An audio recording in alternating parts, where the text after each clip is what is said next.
Di sini saya akan menjelaskan metode yang digunakan untuk melakukan prediksi pada probabilitas statistik menggunakan metode Monte Carlo. Metode Monte Carlo adalah teknik statistik yang digunakan untuk memperkirakan hasil dari proses yang melibatkan ketidakpastian. Metode ini sangat berguna pada situasi di mana hasil tidak dapat diprediksi secara pasti dan sering diterapkan dalam berbagai bidang, misalnya dalam aspek keuangan, manajemen proyek, dan ilmu pengetahuan. Prinsip dasar dari metode ini melibatkan pengambilan sampel secara acak dari distribusi probabilitas untuk menghasilkan estimasi hasil yang mungkin dari suatu fenomena. Untuk lebih jelasnya, kita gunakan Microsoft Excel. Sudah terdapat data penjualan Pampers Makuku dari bulan Januari sampai bulan Juni 2024. Dari bulan pertama jumlah permintaan yaitu 10 dengan frekuensi permintaan 5. Bulan kedua jumlah permintaan 15 dengan frekuensi permintaan 8. Bulan ketiga jumlah permintaan 20 dengan frekuensi permintaan 10. Bulan keempat yaitu 25 dengan frekuensi permintaan 7. Bulan kelima jumlah permintaan 30 dengan frekuensi permintaan 6. Dan bulan keenam jumlah permintaan 35 dengan frekuensi permintaan 4. Kemudian jumlahkan seluruh frekuensi permintaan ini menggunakan fungsi sum dengan sum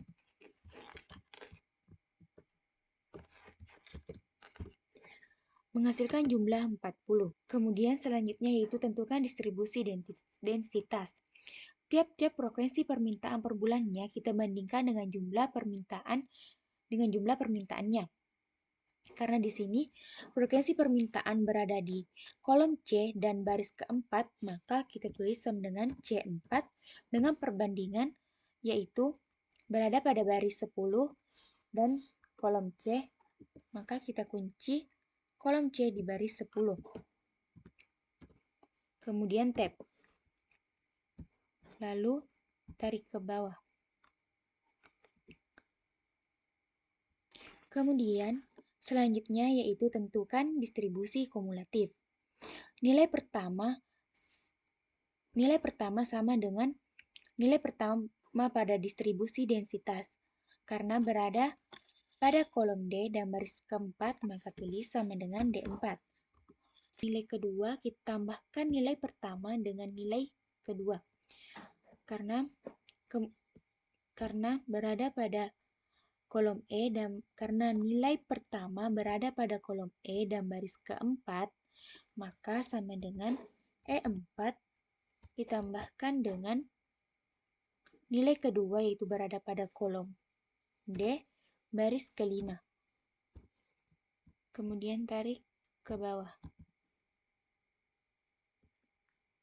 Untuk tag number dimulai dari angka 0 sampai dengan 12 untuk baris pertama, dan selanjutnya yaitu 13 sampai 32, kemudian 33 sampai 57, selanjutnya 58 sampai dengan 75, selanjutnya 76 sampai dengan 90, kemudian yang terakhir yaitu 91 sampai dengan 100.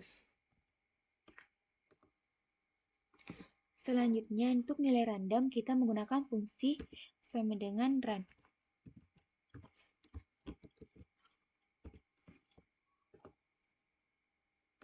Tarik ke bawah sampai. Selanjutnya nilai random ini disalin dan dipaste pada nilai random value. Klik kanan pada nilai random value, kemudian paste spesial, kemudian pilih value.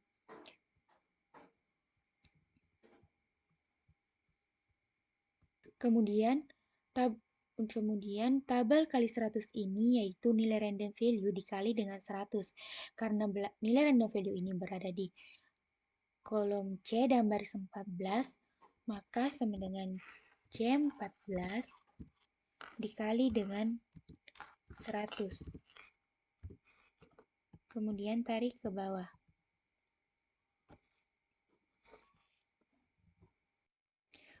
Untuk jumlah pesanan pada bulan pertama nilainya yaitu 3, nilai 3 ini berada pada antara 0 sampai 12. Maka dapat ditulis jumlah permintaannya yaitu 10.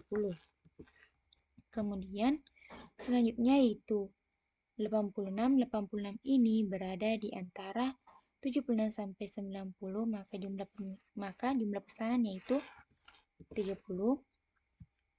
Kemudian 43 ini berada di antara 33 sampai 57. Kemudian nilai 67 ini berada di antara 58 sampai 75, maka diambil 25. Kemudian 48 berada di antara 33 sampai 57, maka diambil yaitu 20.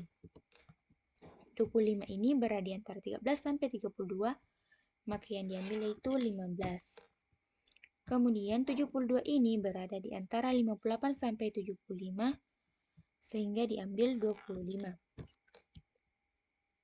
Kemudian 21 berada di antara 13 sampai 32, sehingga diambil angka 15. Dan yang terakhir yaitu 35 berada di antara 33 sampai 57. Maka yang diambil yaitu 20. Kemudian selanjutnya itu jumlahkan jumlah pesanan, yaitu sama dengan menggunakan fungsi sum.